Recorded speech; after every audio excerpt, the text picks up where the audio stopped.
제사장 된 그들의 수요가 많은 것은 죽음으로 말미암아 항상 잊지 못함이로되 예수는 영원히 계심으로 그 제사장 직분도 갈리지 아니하느니라. 그러므로 자기를 힘입어 하나님께 나가는 자들을 온전히 구원하실 수 있으니 이는 그가 항상 살아계셔서 그들을 위하여 간구하심이라. 아멘. 제사장이 왜 그렇게 많이 필요했는가 하면은요, 제사장들이 계속 죽었기 때문입니다. 죄사함이 필요한 사람도 계속 태어났지만 그들을 위하여 이 제물을 하나님께 바칠 제사장도 계속 죽었기 때문에 또 제사장이 세워지고 있습니다. 아론부터 AD 70년 성전이 파괴될 때까지 83명의 대제사장이 있었습니다. 그렇게 많은 대제사장들이 있었으나 그들 중에 한 사람도 자기를 포함해서 어떤 한 사람이라 할지라도 온전한 죄사함을 받게 한 사람은 없습니다. 아론의 반차가 50세까지가 정년입니다. 50세가 정년이고 그 뒤로는 헌물 중에 일부를 받아서 자기의 양식으로 삼긴 하지만 제사장 직무는 50세까지입니다. 참 짧지요. 예, 정년 퇴직이 요즘보다 더 빨라요. 그때도 사람의 그 수명이 지금하고 별 차이가 없어서 모세가 70에서 80이라 그랬죠. 물론 모세와 아론 같은 사람은 하나님께서 특별한 은혜로 100세 넘게 살았지만 그때도 그렇게 많이 오래 못 살았습니다. 다윗이 70에 죽었습니다. 사울, 다윗, 솔로몬 전부 다 70까지 살고 죽었습니다. 자, 50세까지 정년인데요. 여기까지가 그들의 제사장직의 한계였기 때문에 계속 제사장은 세워지고 있습니다. 말씀드린 적 있지만 제3성전이 세워질 계획을 갖고 있습니다. 마태복음 보면 예수님이 돌 하나도 돌 위에 남지 아니하리라 이 말씀하십니다. 제사장 그러면서 종말의 이야기를 합니다. 많은 사람들이 이 성전을 공격을 할 것이고 너희가 그날 유대인들이 대핍박을 받을 건데 그때는 산으로 도망가라 이런 이야기를 들어요. 근데 이 맥락은 성전이 언제 무너질 거냐와 종말의 징조가 무엇이냐 이 두 가지 질문에 대한 대답이란 말이에요. 근데 사람들은 AD 70년에 성전이 무너진 걸로 이걸 다 포함시키려고 하는데 질문은 분명히 두 가지고 주님도 마지막 때라고 하면서 대답을 두 개로 나눠줬어요. 그런데 공통점이 뭐냐면 성전이 있다는 겁니다. 그런데 지금 성전이 없지 않습니까? 그래서 이게 말이 안 된다고 생각하는데 그렇지 아니하고 유대인들은 세 번째 성전, 첫 성전은 솔로몬이 짓고 두 번째는 스룹바벨이라고 합니다. 바벨론 포로기를 겪은 다음에 고레스 왕이 칙령으로 돌아가라 해가지고 돌아와서 짓다가 중단했다 다리오 왕 2세 때 다시 짓기 시작했고 완성지은 이 성전을 스룹바벨이라고 합니다. 스가랴서에 보면 스룹바벨아 큰 산아 스룹바벨에서 평지가 되리라 할 땐 그 스룹바벨입니다. 돌아온 귀한 자들의 초대 총독이 스룹바벨입니다. 나중에 유명한 우리 느헤미야 총독을 알고 있지만 스룹바벨이 먼저 성전을 세웠습니다. 그때 세우기 시작한 걸 그 후손도 이제 세운 거 완성한 겁니다. 그리고 그거를 보수한다고 유대인들에게 환심을 사기 위해서 보수한다고 했던 게 헤롯 성전입니다. 그래서 헤롯 성전은 제2성전을 보수한 거기 때문에 역시 같은 제2성전 맥락이 있습니다. 이 두 번째 성전이 로마 황제 베스파시아누스의 아들 티투스 디도 장군이 와서 박살을 내버립니다. 그래서 지금 없습니다. 거기다가 훗날 이슬람교가 들어와가지고 지금 사원 세워놨죠. 동사원이라고. 자, 이게 이제 문제입니다. 그 자리에 성전 세워야 되는데 어쩔 거냐? 말씀드렸죠. 가능성이 하나 있는데 그건 뭐냐면 이스라엘의 총리하고 이 아라파트 수장하고 옛날에 클린턴이가 협의를 한 게 있어요. 협의를 한 게 아니고 클린턴이 제안한 게 있어요. 돔사원 앞에 마당이 좀 많이 남았거든요. 여기다가 성전 짓게 해주면 될 거 아니냐. 그거 갖고 이제 논의를 했는데 확정되지는 않았어요. 이게 하나의 안입니다. 뭐 그럴 수 있을 수도 있어요. 불가능한 건 아니죠. 왜냐하면 그것 때문에 계속 싸우니까. 그리고 이방인의 뜰이 이게 몇 달 동안 42개월 동안 이방인이 밟힌다 그랬으니까. 그런데 이게 좀 안 맞긴 해요. 이미 돔사원이 세워진 지 몇 년인데요. 또 하나의 안이 있어요. 안이 아니고 성경에서 찾아볼 수 있는 근거가 있습니다. 하나는 만약에 이 돔사원이 무너져버리면 거기다 세울 수 있겠죠. 문제는 무너지는 방법이 뭐냐 이거예요. 전쟁이죠, 전쟁. 이게 옛날에 67년도에서 6.21 전쟁 때 충분히 정보할 수 있었는데 거기를 안 건드렸어요. 왜냐하면 그때 건드려버리면 3차 대전 난다고 안 건드렸단 말이에요. 근데 성경에는요, 주님 오시기 전에 대지진이 2번 예고가 되어 있습니다. 우리가 보고 있는 많은 지진들 외에 전 세계가 주목하고 경악을 금치 못할 대지진이 2번 기록이 되는데 2번 다 어디서 나면 이스라엘에서 납니다. 이스라엘 내지는 그 근방에서 나게 되어 있습니다. 첫 번째 지진은 성경적으로 볼 때 얼마 안 남았어요. 뭐 두 개 다 얼마 안 남았어요. 주님 오시라 얼마 안 남았으니까. 이 두 지진을 보고 하나는 첫 번째 지진은 사람들이 보고 깜짝 놀라서 하나님께로 돌아온다 그랬어요. 두 번째는요, 이제 끝나는 지진이에요. 그런데 이 첫 번째 지진에 사람들이 이게 하나님의 역사구나 하고 돌아오는 그 지진 때 이사야서에 보면은 예루살렘 이 성전 있는 그쪽이 이렇게 벌어진다고 돼 있다고요. 그걸로 봤을 때 자연적으로 이 돔사원이 이슬람 사원이 자연적으로 무너져 버리면 이스라엘 사람들에게 뭐라고 뭐 한 거 하거나 전쟁의 구실이 될 수 없잖아요. 자연적으로 무너져 버리면. 그래가지고 거기다가 성전을 세울 수도 있겠지요. 성경적으로 볼 때는 이게 더 가능성이 높습니다. 하여튼 제3성전이 새로 세워진다 합니다. 그런데 이거는 제가 지금 이 마지막 때 이야기를 하려는 게 아니고 그거는 다른 또 말씀에 설교를 할 거고 제가 지금 제사장 제도 이야기를 합니다. 자, 이스라엘 사람들이 예수님을 모르니까 제3성전을 짓겠다는 이유는 뭡니까? 하나님은 물론 그거를 가지고 마지막 생애 때 징표를 우리에게 눈으로 확인시켜 주지만 예수를 알지 못하는 이스라엘 사람들은 아직까지 구약의 제사 제도를 유지하겠다는 거예요. 그거를 복구시키겠다는 겁니다. 그래서 그들의 신앙관에는 우리가 성전을 다시 세워서 제사장을 다시 세우겠다는 겁니다. 제사장을. 이거 얼마나 어리석냐는 겁니다. 제가 지금 그 이야기 하려고. 다 준비해놨어요. 예루살렘에서 유학하고 온 교수들도 하는 얘기고요. 취재온 여러분 그 맨발의 할아버지 누굽니까 그분? 성함이 갑자기 안 나는데. 무슨 할아버지? 성함이 뭐였죠? 일반 TV에서 이 기독교를 보통 까는데 이렇게 좀 좋은 거 방송해 줄 땐 좀 보십시오. 제가 갑자기 원종? 뭐지? 그 할아버지 갑자기 생각 안 나는데 지하철에서 그 전도에 다니는 할아버지. 요분을 취재했던 그 김종철 감독이라고 했어요. 지금 이 양반이 브래드 필름이라고 해가지고 이 중동과 이스라엘만 전문적으로 오직 거기만 취재해가지고 뉴스를 보도를 합니다. 이메일로 받아보고 있는데요. 그분이 제3성전이라는 이 다큐멘터리를 만들었어요. 몇 년 전에. 미국, 이스라엘 왔다 갔다 하면서 막 이렇게 아주 CD를 6장을 만들어냈어요. 제가 그걸 사가지고, 비쌉니다. 사가지고 지금 가지고 있고 일부 봤는데요. 준비 다 끝내놨어요. 솔로몬이 성전 질 때 큰 돌이라고 그랬거든요. 큰 돌. 진짜 엄청나게 큰 돌이에요. 돌 안에 수십 톤짜리들. 몇 톤에서 수십 톤 되는 이 엄청난 큰 돌들.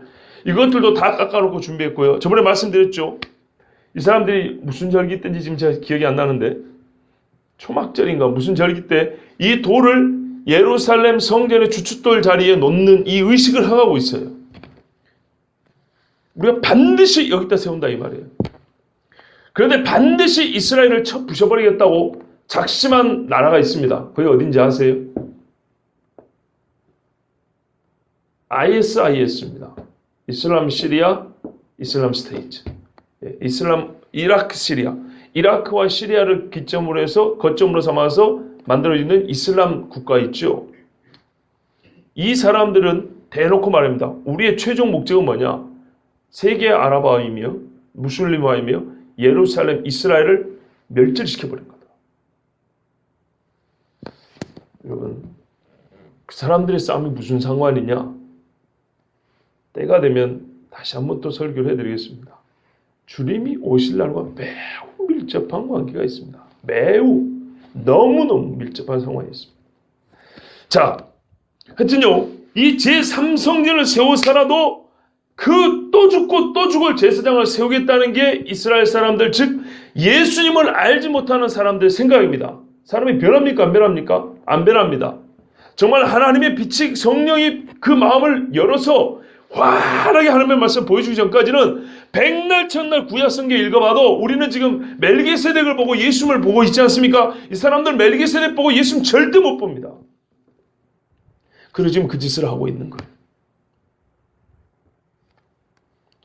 말씀드린 2007년인가 2010년도부터 정통 아론 지파 DNA 조사 다 해가지고 그 아론 지파에서 난 애들을 제사장 교육시키고 있다고 말씀드렸죠? 예. 그러나 예수님은 영원히 계십니다. 자, 24절에 예수는 영원히 계심으로 그 제사장 직분도 갈리지 아니하느니라. 제일 큰 차이가요. 예수님은 영원히, 어제 말했어요. 지금부터 끝이 없는 게 아니고 앞뒤로 끝이 없어요. 하나님이시니까요. 단번에 죄책을 대신 지시고 보증의 효력을 영원히 지속시키는 분. 여러분, 보증인이 죽어버리면 누가 죄를 갚아야 됩니까? 내가요. 빚 내가 갚아야 됩니다. 원래 내가 갚아야 되는 건데 이 빚이 내가 원시적인 이 뭘까는요, 변제가 불능인 정도로 무지하게 큰 돈이에요. 성경에 잘 나와 있죠. 1만 달란트 빚진 자가, 그죠? 1만 달란트 빚진 자가 100데나리온 빚진 자를 용서에 못 해줬을 때 채권자가 와서 다시 갚으라 그랬죠. 갚을 수 있습니까? 못 갚습니다. 그때 당시 일개 국가의 조그마한 보통 나라들은 일개 국가의 1년 예산이 100달란트가 안 됩니다. 근데 1만 달란트를 지가 무슨 수로 갚겠습니까? 절대 못 갚습니다. 그래 자유인으로 놔둬도 못 갚는 건 어쩌냐면 감옥에 가둬버렸어요. 가둬놓고 갚을 때까지 안 풀어준다. 이런 말이 안 되는 소리가 어디 있어요? 웃기죠? 가둬놓고 갚으면 풀어준대요. 그럼 누가 갚으란 얘기예요? 남은 식구들이 갚으란 얘기죠. 집안에 가장이 갇혀있는데 남은 식구들이 어떻게 그 큰 돈을 갚겠습니까? 생활도 안 되는 사람이. 무슨 이야기를 하고 싶은 거예요? 절대 못 갚는다는 얘기예요. 절대. 하나님의 은혜를 소홀히 하고 하나님의 은혜를 거부한 사람은 그 은혜를, 그 가치를 모르는 사람은요, 네가 땅에서 용서하면 하늘에서도 용서해준다. 아버지도 네 죄를 용서한다 했어요. 아버지여 내가 나에게 죄진 자를 용서해 준 거에 나의 죄를 용서했었어. 그 말은 내 용서가 뭔지, 내 공로, 내가 남을 용서해 주는 공로로 용서받는다는 게 아닙니다. 하나님의 은혜를 받는 사람은, 그걸 안 사람은 반드시 용서하게 돼 있어요. 그걸 못한 사람은 하나님의 용서를 받은 적이 없는 사람이에요. 그래서 성경은 가르쳐 줍니다. 하나님의 은혜를 받지 않은 사람은, 무가치하게 받은 사람은 절대로 용서 못 받는다. 우리 히브리서 읽었죠? 한 번 비침을 받고 하늘의 은사를 맛보고 하나님의 아들을 2번 십자에 못 박은 자는 다시 회개케 하여 용서를 못 받는다 그랬어요. 바로 그 이야기입니다. 보증인이 없는 그 상황에 감옥에 갇혀있고 빚은 영원히 갚아도 갚지 못할 이 빚을 지고 있는 이 사람, 세상에 얼마나 불행하고 불쌍하고 정말 이를 바득바득 갈 수밖에 없는 사람입니까? 우리 이야기입니다. 우리 이야기.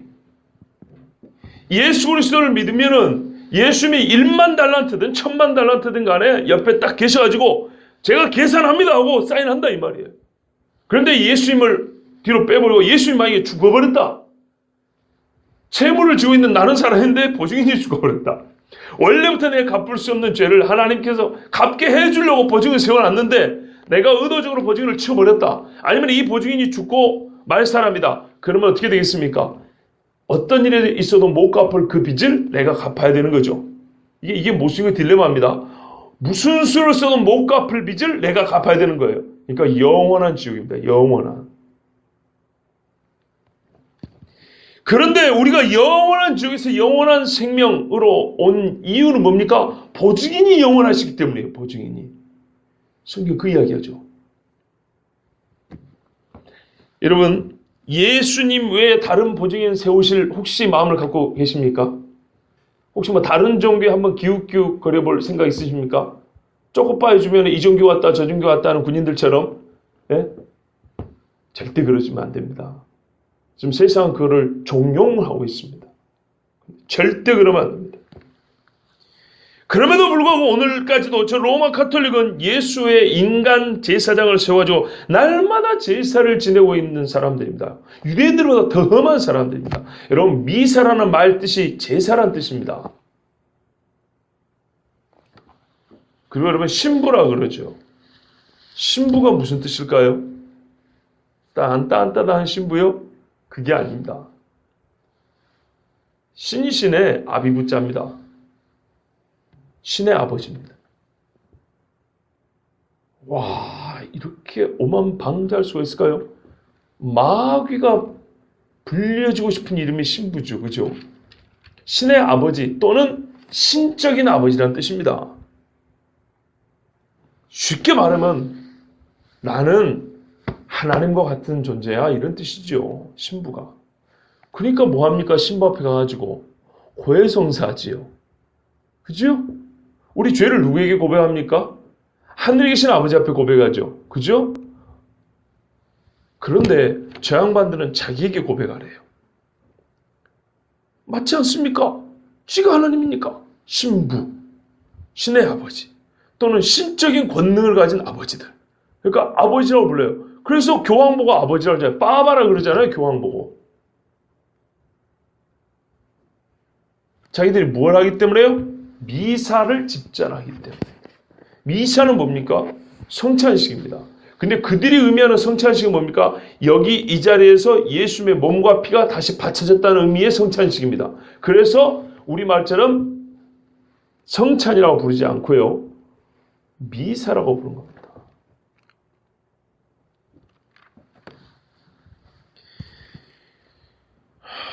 주여. 그런데 저 신부들은 안 죽습니까? 죽지요. 아론의 반차를 따르는 인간들입니다. 그러니까 기껏 해봐야 아론의 반차를 따르는 인간들에게 왜 가냐고요. 제사제도가 바뀐 즉 율법이 법이 바뀐다 그랬죠. 예법과 아론의 반차를 잘해야 아론의 반차를 따르고 있는 자들에게 멜기세덱의 반차를 따른 대제사장 예수를 믿는 사람들이 어째 저기 가지고 마리아 코앞에다가 절을 한다 이 말이에요. 얼마나 다른지 아시겠죠? 형제라고요? 웃기는 소리입니다. 예법을 따르고 마귀에게 절하게 하는데 어째 그것이 형제입니까? 십자가만 걸어놓으면 형제입니까? 여러분, 같은 성씨 같은 할아버지 밑에 태어나서 고조 할아버지만 넘어가면 남이라고 사는 시대 아닙니까 지금? 동성동본 결혼 못해도 고조 할아버지가 다르면 그때부터 결혼 가능합니다. 합법적으로 구촌부터는. 예? 진짜입니다. 그런데 저것들 잘못됐다고 종교개혁 한 지가 500년이 넘었는데, 예? 500년이 넘질 않았구나. 내후년이 500년입니다. 물론 그건 루터를 기점으로 잡을 거예요. 루터 앞에도 있었어요. 저 사람들이 이단보다 못한 거예요. 이단보다 더 악한 이유는 바로 그것입니다. 그리스도께서 제사장 직무를 이 땅에서 마치셨음에도 불구하고 아론이 했던 그 제사장 직분, 그걸 예수 보고 지금도 계속 하라고 하는 거예요. 지금도. 여기서 자기들이 아론에 대해서 예수님 또 죽이고 또 죽이고 또 죽이고 하는 거예요. 이단보다 더 험한 놈들이죠.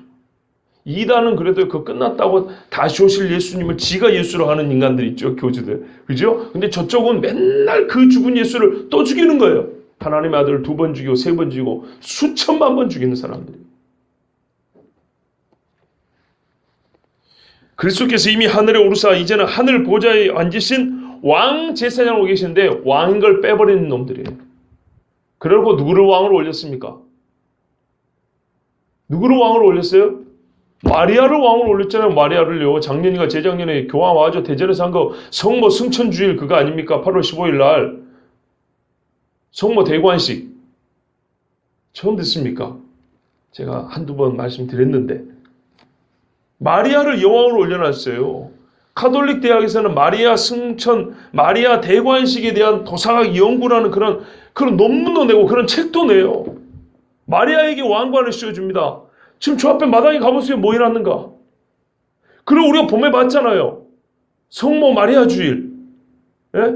한 주일 동안 한국에 있는 모든 천주교 성당에서 뭐 꽃 바쳐라, 뭐 바쳐라 또 촛불 바쳐라, 노래 바쳐라 이래가지고 저기서도 마당에서 한 2시간 막 그 복잡한 자기들끼리 그런 미사가 있었지 않습니까? 그거 마리아를 숭배하고 마리아를 높이기 위한 전적으로 마리아를 위한 예배였어요.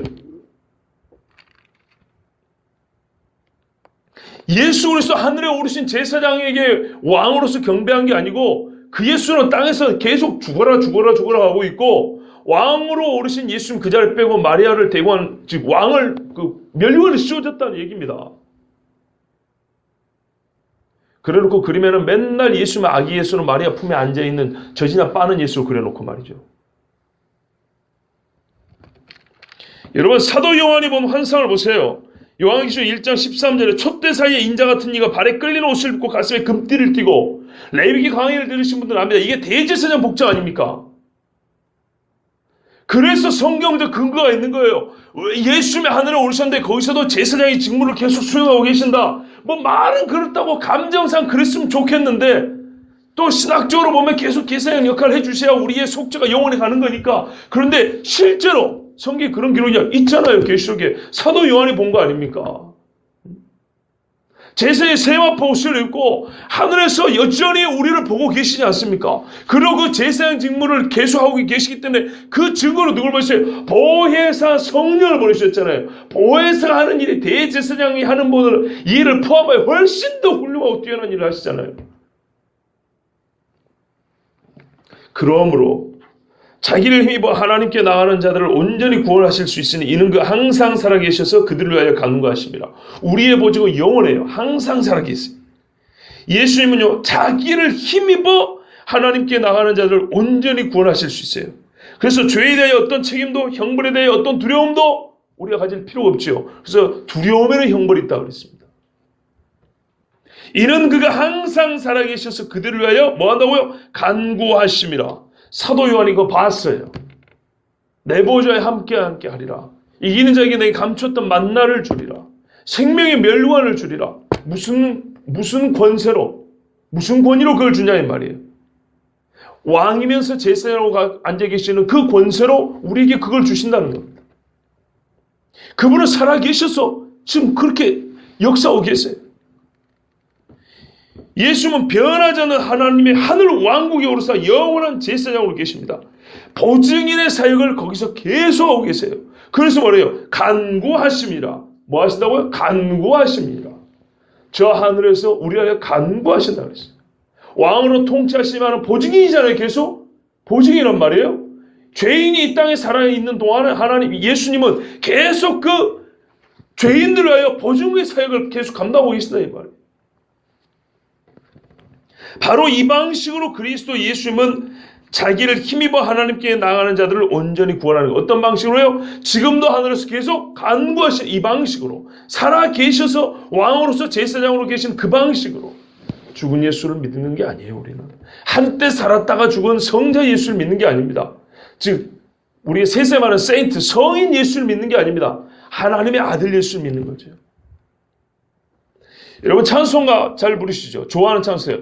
마귀들과 싸울지라 죄 아팠은 형제여 담대하게 싸울지라 저기 약한 적병과 그죠? 얼마나 기분이 좋고요. 힘이 생기는 찬송인지 모릅니다. 사람은 하나님이 감정을 주셔서 감정을 또 역사하시거든요. 예수님도 불쌍히 여기시니라. 민망히 여기시니라. 그죠? 슬퍼 우셨다 그랬어요. 내 마음이 심히 곤고하여 죽게 되었다. 예수님 이런 말씀하셨죠. 우리는 감정이 없는 존재, 감정이 있게 만들었어요. 그래서 찬송가도 하나님께서 우리에게 회개케 하는 찬송도 있고 막 힘이 나게 하는 찬송도 있어요. 유대인들도 전쟁할 때는 막 나팔 빠방 부르셨어요. 나팔을 얼마나 사람을 진짜 힘있게 만드는지 모릅니다. 저도 원하기는 우리 교회도 나팔수가 하나 있었으면 좋겠어요. 그러면 나팔절에 나팔도 한번 좀 불어보고 시키게. 찬송도 말입니다. 아까 마귀들과 싸울지라 나팔 불고 북을 치면 얼마나 사람 힘이 나는지 모릅니다. 제가 어린 시절에 본 영화 중에 하늘 가는 밝은 길이 주기철 목사님 그 순교 영화가 있어요. 성가대가 옛날에는 한복 입을 때니까 하얀 한복을 입고 성가대가 그 옆에서 모판을 걸어하는 옆에서 찬송을 부르는데 그때 10살 때인가 봤는데요. 예수님을 제대로 믿을 때가 제가 10살입니다. 그 전에도 믿긴 믿었는데 좀 야리꾸리하게 믿어가지고 종교다원주의처럼 8살 때는 예수님 기도했다가 부처한테 기도했다가 뭐 이랬다가 부적도 갖고 왔다. 근데 9살 때부터 제대로 믿은 것 같아요. 9살 때부터. 그런데 하여튼 제가 교회 출석을 정식으로 똑바로 한 거는 10살 때부터입니다. 자, 근데 제가 뭔 소리 하나 지금 맞지? 이 마귀들과 싸울지라 같이 이렇게 이제 찬송을 할 때 북이 있고 나팔이 있으면은 참 우리 성경에도 말씀을 읽고 배울 때 실제로 그런 음악이 있으면 훨씬 좋겠어요. 유대인들도 막 이렇게 나팔 불고 북을 치면서 하나님 앞에 이제 나가지 않습니까? 그때 다윗도 음악이 없었으면 춤 안 췄을 겁니다 아마. 춤을 추고 저는 진짜 우리가 이렇게 막 춤추고 예배드렸으면 좋겠어요. 근데 말입니다. 이 마귀들과 싸울지라가 우리에게 막 힘도 나게 하고 용기도 나게 하는 건 좋은데 조건이 있어요. 죄악 벗은 형제여입니다. 누가 마귀하고 싸웁니까? 죄악 벗은 형제 싸웁니다. 누가 마귀하고 싸워 이깁니까? 죄악 벗은 형제가 이기는 겁니다. 그러니까 기분은 좋고 힘은 나게 하는데 자기가 거기에 해당 사항이 없다는 것을 알면 상당히 곤란해질 거예요. 어떤 의미입니까? 죄악, 자기를 뭐예요? 자기를 힘입어 하나님께 나아가는 자들 외에 간구하심으로 예수님 우리를 구원한다 그랬죠. 그런데 예수님을 힘입어 구원을 얻겠다는 이런 작정과 믿음이 없는 사람들에게는 마귀들과 싸울지라가 전혀 해당 사항이 없고요. 마귀의 종로로 다시 살아갑니다. 찬송을 얼마나 성경적으로 쓰는지 봐보십시오. 죄악 벗은 형제들에게 지금 주는 찬송이고요. 죄악 벗은 형제들이 부르는 찬송입니다. 아무한테나 승전가를 주지 않습니다. 우리 주님은. 우리는 이제 이 땅에서 죽으신 예수님만 바라보지 아니하고 하늘에 오르신 예수님, 영광의 왕으로 다시 오실 예수님을 바라봅니다. 여러분, 멜기세덱의 반차를 따른 제사장을 믿는다 하면 이런 뜻입니다. 이제는 하늘에 계신 왕으로서 예수님을 믿는다는 거고 다시 오실 예수님을 믿는다는 거예요. 이 말은 십자가 지신 예수님을 믿지 말라는 게 아니고 이걸 믿는 죄악 벗은 형제들이 하는 얘기예요. 죄악 벗은 형제들이 마귀와 싸워 이기지 않습니까? 이 싸움은 2000년에 끝난 게 아니고 지금 계속되고 있어요. 이긴다는 승리의 보장은 받아놨는데 싸움은 아직 끝나지 않았다고요.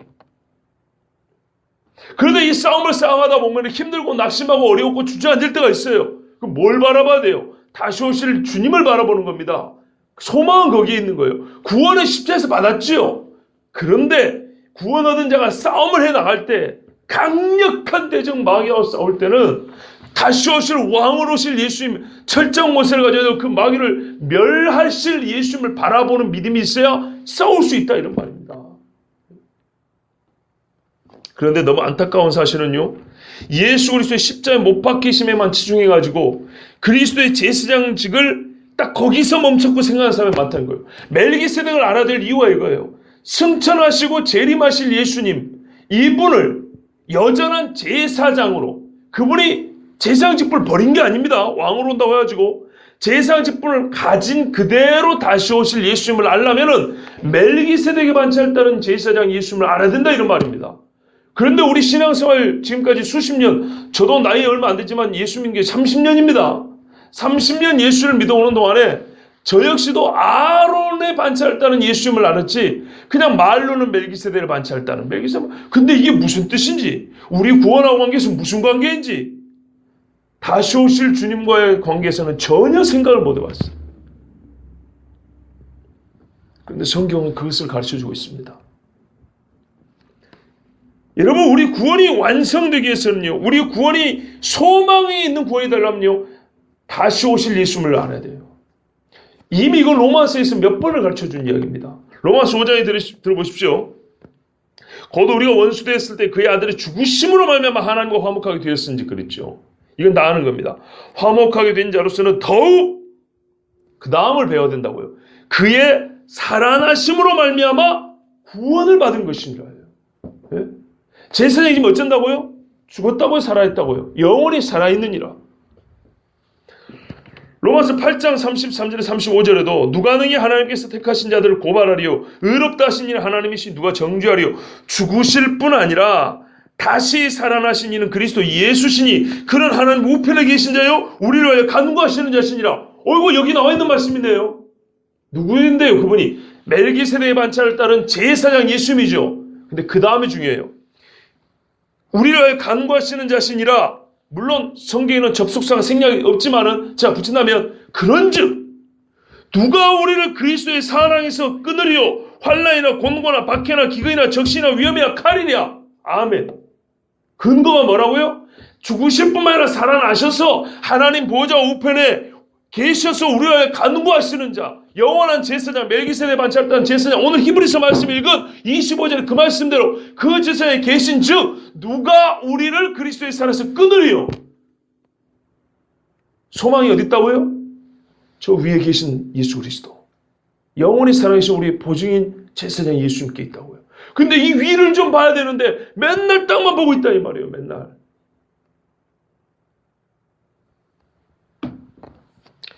예수님요, 우리 구원의 틀을 만들어 놓은 다음에 십자가로 말미암아 우리 예수님 구원 얻게 됐죠. 틀을 만들어 놓은 다음에 나머지 그걸 최종적으로 완성하는 거 니들이 알아서 이러고 가신 분이 아니에요. 저는 어머니들을 비하할 생각이 전혀 없습니다. 그런데 딱히 생각나는 비유가 없어서 그래요. 엄마 밥에 넣고 반찬 해놨으니까 네가 차려 먹어 이렇게 엄마가 이제 나가시죠. 그렇지 않다고요. 밥 해놨으니까 네가 차려 먹는 이거는 평상시의 이야기예요. 그러나 우리가 구원을 받는 거는요 항상 전쟁 상황이에요. 성경에서 예수 믿는 사람들이 언제 뭡니까 평안을 얻었다 그랬습니까? 그런 사람 없어요. 안식이 없는 세상에 분명히. 그렇죠? 믿음의 여정은 안식이 아니에요. 우리는 나그네 길이죠. 지금 엄마가 밥 해놨으니까 반찬 내놨어 국 떠가지고 네가 밥에 먹고 학교 가. 이거는 우리의 일상생활을 볼 때는 평상시 이야기지만 신앙인이 예수를 믿기 전에는 마귀가 마음을 놨을지 몰라요. 그런데 예수를 믿고 주님 나라에 가기까지는 계속하여 치열한 전쟁 상황입니다. 그래서 세상에서 너희가 환난을 당하나요? 환난. 그렇지 않습니까? 예수 믿으면요 우리의 영혼의 구원에 대해서는 평안해요. 그러나 우리의 육체의 삶은 항상 힘들게 돼 있어요. 마음의 근심은 끊이지 않게 돼 있어요. 왜냐하면 마귀가 절대로 안 놔둘거든요. 매우 피곤하게 만듭니다. 그런 상황이기 때문에 우리 주님은요 밥 해놨으니까 십자가 내가 져놓고 땅에 꼽아놨으니까 네가 가서 피 받아갖고 마시고 가 이렇게 안 한다고요. 마귀가 그거를 그대로 두지 않아요. 엄마가 밥채를 먹는 것처럼 내버려두는 상황이 아니라고요. 지금 상황은 어떻게 해준지 아십니까? 총 주고요, 총탄 주고요, 끼워주고 총 쏘는 법 가르쳐주면서 옆에서 대포로 지원 사격해줘요. 그러면서 전진하라 그래요. 이해되시죠? 우린 전쟁 상황이거든요. 총 줬으니까 네가 알아서 싸고 고지 점령해 이런 예수님이 아니고 우리는 평상시에 밥 먹는 상황이 아니에요. 고지를 점령해 나오는 군인이란 말이에요. 그래서 우리에게 총 쥐어주고 탄 끼워주고 쏘는 법 가르쳐준 다음에 전진 앞으로 하면서 본인은 어떻게 해요? 앞에서 먼저 총 들고 나가시고 또한 뒤에서 어떻게 해요? 보호해서 성령을 통해서 비유가 적절한지 모르겠지만 하여튼 대포로 뻥뻥 쏴면서 지원 사격해주는 이렇게 가라 하시는 분이에요. 근데 그런 예수님을 알려면 하늘에 지금 계신 영원히 살아계신 멜기세덱 반차를 따는 제사장 예수님을 알아야 돼요. 근데 우리가 너무 소홀히 하지 않았냐 이 말이에요. 그러니까 여차하면 저쪽으로 가려고 그래요. 아 개신교 예배는 너무 가볍고 개신교 그래서 엄숙하고 부담 안 주는 저기로 가야겠대요. 세상에서 노는 것 아무 타치 안 하는 천주교로 가야겠대요. 가시라고요. 그러니까 가시라고. 제사장 예수님하고 상관없어요. 신부를 섬기시라고. 저기 신들 많이 있으니까 몇 살이나 살지는 모르지만 저 신들 많이 있으니까 저희 가서 섬기시라고. 그러므로 자기를 힘입어 하나님께 나아가는 자들을 온전히 구원하실 수 있으니 이는 그가 항상 살아계셔서 그들을 위하여 간구하심이니라. 여러분 그런데요 우리가 이 말씀을 듣고서도 때로는 유대인보다 못하구나 하는 생각이 들 때가 있습니다. 어째서 그러냐면요. 요한복음 12장 34절에 보면 유대인들이 예수님 앞에 이렇게 이제 반문을 합니다. 자기가 그리스도를 하니까, 메시아를 하니까. 우리가 구약에서 볼 때 그리스도는 영원히 계신다함을 들었거늘. 그러니까 유대인들이 말을 들어보면 자기 모순이 무지하게 많아요. 알 것 사실은 다 알고 있어요. 근데 예수 안 믿어요? 예수님 당시부터. 그렇지 않습니까? 헬라어로 번역한 게 그리스도고 히브리 말로는 메시아, 마샤흐. 그리스도가 오면 안 죽고 영원히 있다는 걸 들었답니다. 안 돼요. 그럼 믿어야지요. 왜 못 믿을까요? 자기들이 예수님 죽였잖아요. 이 예수님이 이거예요. 내가 대제사장들에게 사로잡혀서 못 박힘을 받고 내가 죽을 것이라 이랬어요. 그러면서 그리스도라니까 니 참 이상하다. 구약 성경에는 그리스도는 죽지 않고 영원히 있다 그랬다. 근데 니는 그리스도라면서 죽는다 그러냐? 그러면서 예수님에게 반문을 한 거예요. 그럼 이 사람들 뭘 안다는 얘기예요? 멜기세덱의 이야기를 제법 안다는 얘기죠. 시편을 연구했다는 얘기죠. 그런데 뭘 몰라요? 영원히 있는 제사장은 죽음으로 말미암아 영원히 있다는 것까지는 못 깨달은 거예요. 중간 과정을 생략했다 이 말입니다. 마치 초림의 예수님과 재림의 예수가 구약이 다 기록이 되어 있는데 초림의 속건제물로 오신 예수님 빼버리고 나중에 승리자로 온 예수님만 받아들여가지고 그 메시아가 그러니까 그때는 영원히 계시죠. 육체로 죽을 일은 없으니까 그것만 생각해서 당장 로마를 엎어달라고 이렇게 잘못 믿은 거 아닙니까? 꼭 믿고 싶은 대로 믿은 거예요. 자기들의 그리스도가 죽는 걸 누가 좋아하겠어요? 그죠? 그런데 우리가 지금 이 유대인들의 지식만도 못하다면 부끄럽지 않냐 이 말이에요. 예? 유대인들조차도 그리스도는 영원히 있단 말을 들었다는데 알고 있다는데 우리가 예수님 30년 40년 믿으면서 이걸 몰랐다 하면은 지금부터라도 알고 영원히 계신 예수님 물론 우리가 알죠 영원히 계신다. 그러나 멜기세덱과 관계하여 우리에게 제사장으로서 영원히 계신다는 이 말씀이 이제 우리에게 처음 들려졌다면 이제부터라도 이거 잊지 않고 우리의 신앙에 정말 소망 있는 믿음으로 간직해야 되겠습니다. 여러분, 주님 어디 계십니까? 하늘에 계십니다. 누구를 위하여 계시죠? 우리를 위하여 간구하고 계십니다.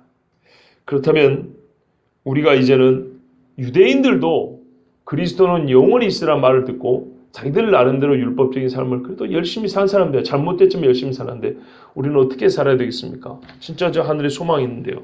마귀들과 싸울지라 죄악 벗은 형제요. 끊임없이 마귀들과 싸우는 그런 전쟁에서 승리하는 삶이 있어야겠습니다. 이것을 구체적으로 말할 필요는 없다고 봅니다. 각자의 삶이다 그 전투장이니까. 다만 저는 말씀을 마치면서 빌립보서에 오늘 이 말씀의 최종적인 교훈을 담고 있는 빌립보서에 다른 성경의 말씀이 있어서 이 말씀을 읽어드리면서 오늘 설교를 마치겠습니다. 빌립보서 2장 5절에서 12절에 우리가 잘 아는 너희 안에 이 마음을 품으라 곧 예수 그리스도 예수의 마음이니 아시죠? 이것이 곧 이 육체로 죽으시고 다시 살아나시고 오르셔서 영광의 자리에 오르신 그 예수님 그리고 그분을 바라보는 하늘에 계신 그 높아이신 예수님 제사장이신 예수님을 바라보는 신앙인들이 주는 교훈으로서 아주 훌륭한 교훈이고 오늘 말씀과 상관이 있어서 빌립보서 2장 5절에서 12절을 읽어드리겠습니다. 너희 안에 이 마음을 품으라 곧 그리스도 예수의 마음이니 그는 근본 하나님의 본체시나 하나님과 동등됨을 취할 것으로 여기지 아니하시고 오히려 자기를 비어 종의 형체를 가져 사람들과 같이 되었고 사람의 모양으로 나타나셨음에 자기를 낮추시고 죽기까지 복종하셨으니 곧 십자가에 죽으심이라. 이러므로 하나님이 그를 지극히 높여 모든 이름 위에 뛰어난 이름을 주사 하늘에 있는 자들과 땅에 있는 자들과 땅 아래에 있는 자들로 모든 무릎을 예수의 이름에 꿇게 하시고 모든 입으로 예수 그리스도를 주라 신하여 하나님 아버지께 영광을 돌리게 하셨느니라. 그러므로 나의 사랑하는 자들아 너희가 나 있을 때뿐 아니라 더욱 지금 나 없을 때도 항상 복종하여 두렵고 떨림으로 너희 구원을 이루라. 아멘. 기도하겠습니다.